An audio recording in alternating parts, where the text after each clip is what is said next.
got interested.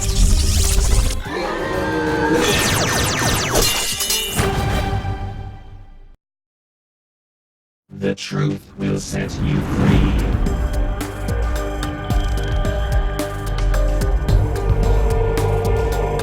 The truth will set you free. Hey, Peter Franson here from christiangeekcentral.com and Spirit Blade Productions. I'm going to continue in our look at some psalms that I think specifically might say something to geeks. This isn't the normal way that I do our In Search of Truth Bible study series, but sometimes when my schedule gets too busy, I want to still be able to provide some content that has us looking at the Bible together, even though I don't have time to do our normal study, which I hope to get to next week. I hope to get us back into James. But one more time this week, I wanted to look at a psalm with you guys, and I was drawn to Psalm 32 this week as I was going through and looking at the notes I've made in my own Bible as I've journeyed through the Psalms a couple of times now. And this had relevance to me in also my prayer journal as well, and I don't know that it would particularly be aimed at geeks, except in the sense that we have an insecurity about us very often that might, in a little bit of an extra way, I don't know, I have no data on this, but might in a little bit of an extra way lead us to want to justify ourselves and not be humble in our attitude about our own sin. I know that for me, personally, it's hard to let go when, you know, I'm talking to my wife about something that, you know, I'm doing that is frustrating her, and, you know, of course, in a conversation like that, you're thinking, well, you do this and this and this, and what about that, and stuff like that, and I'm only, you know, 1% of the problem here, and but I think that there needs to be a willingness for us to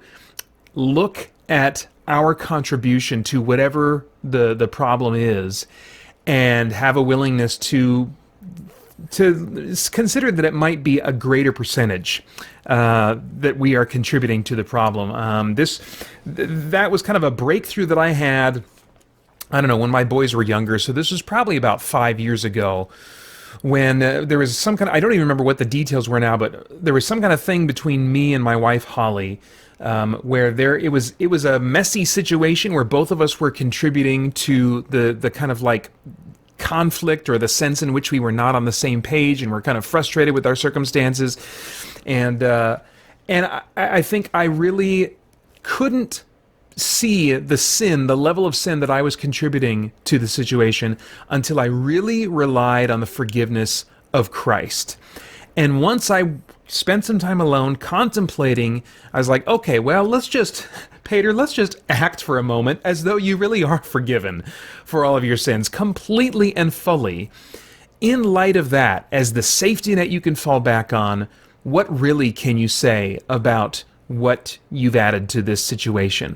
What really have you contributed? And in light of the free forgiveness of Christ, I was able to see layers of stink in me as I peeled back layers of that onion that I had never seen before, that I'd never been willing to confront before.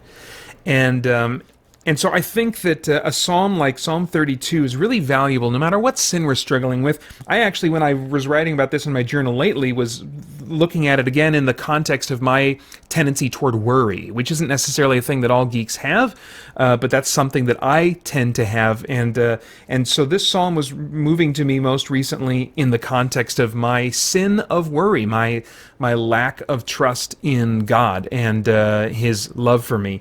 So what I want to do is just kind of walk through this psalm and just share some reactions. This is not going to be like a verse-by-verse proper exegesis. I'm not going to dive into the context that this necessarily had for David, who it's attributed to, although it probably had to do with his sin with Bathsheba and orchestrating the death of her husband. You know, that would be my guess. But I don't want to dive into that. I just want to look at this and say, what principles here are applicable to me under the new covenant of Christ, as opposed to the time that David would have written this. So, looking at verse 1, Psalm 32, it says, "Blessed is the one whose transgression is forgiven, whose sin is covered. Blessed is the man against whom Yahweh counts no iniquity, and in whose spirit there is no deceit.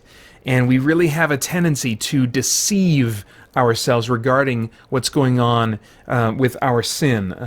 And there, I think also we can take for granted, especially as modern Christians, who those of us that emphasize grace in our doctrine, can kind of take for granted that we're forgiven. We forget the stink, the nastiness of sin that is present in us because we get used to the smell of our own stink.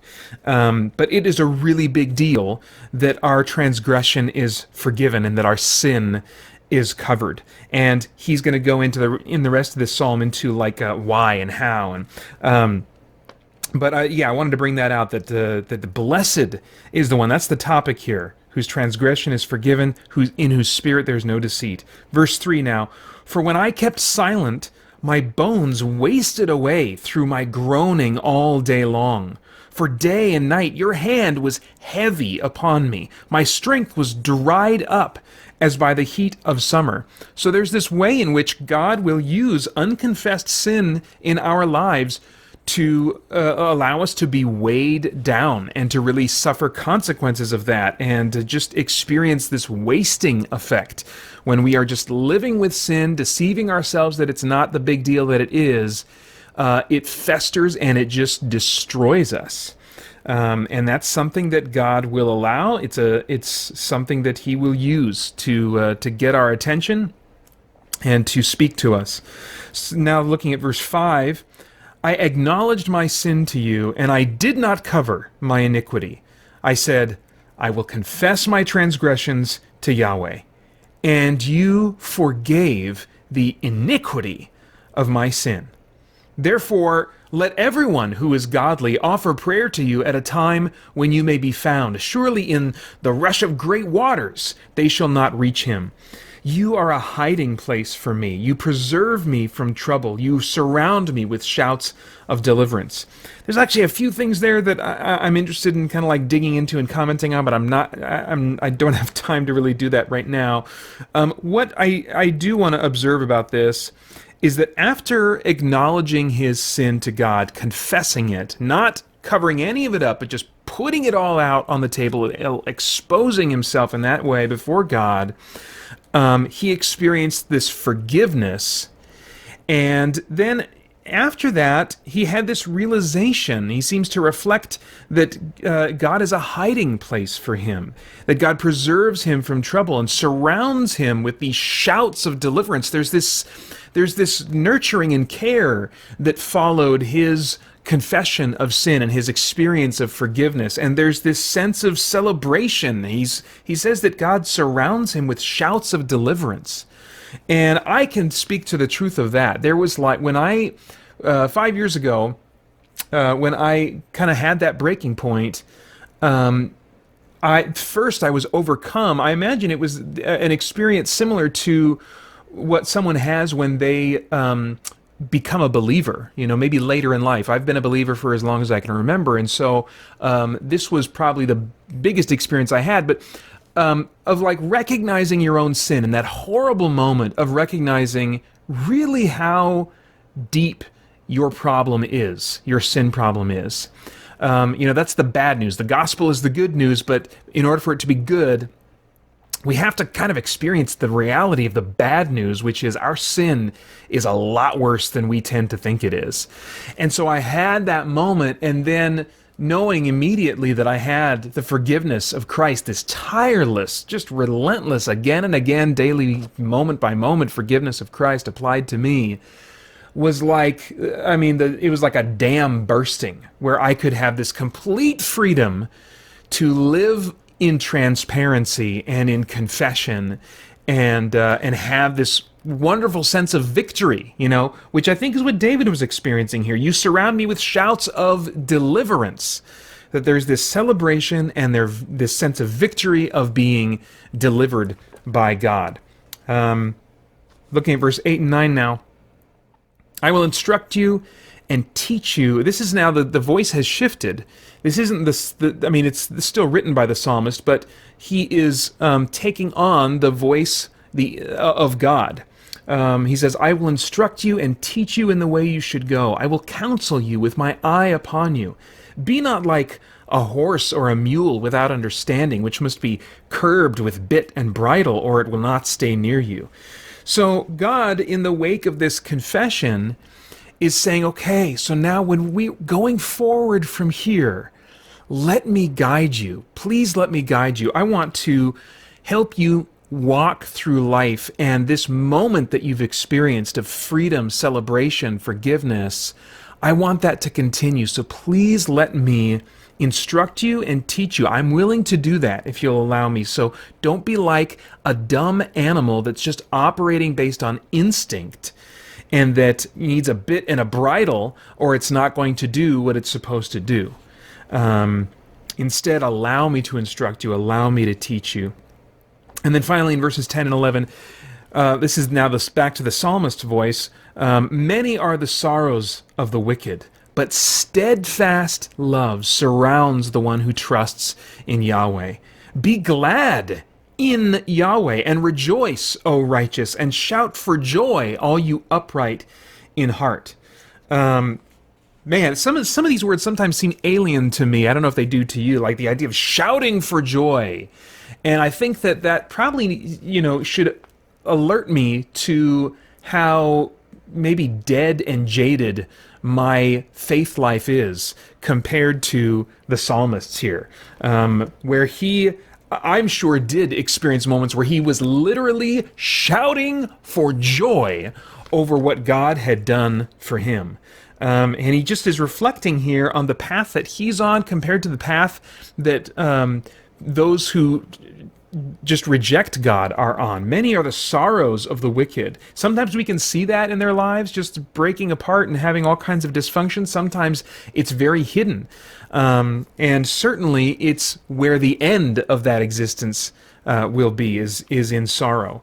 But steadfast love, this reliable, actually, the steadfast love refers to God's covenant love. This like absolutely reliable promise of love and commitment to be part of our lives, to work through our lives, to bring us into His kingdom plans. That would be the application of His covenant love to modern believers.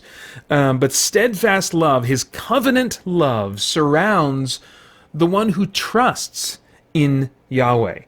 Which again, in my context recently of looking at this in worry, about my issues with worry, really spoke to me in an extra way. Be glad in Yahweh. So be glad, rejoicing in who He is, what He has done, what He has promised He will do. I think that to experience this kind of celebration that the psalmist here is experiencing, we need to spend time meditating on the reality of who God is, what He has done, and what a big deal that actually is that we take for granted, what He will do, and how enormous that is, given the mess of existence that we're in right now.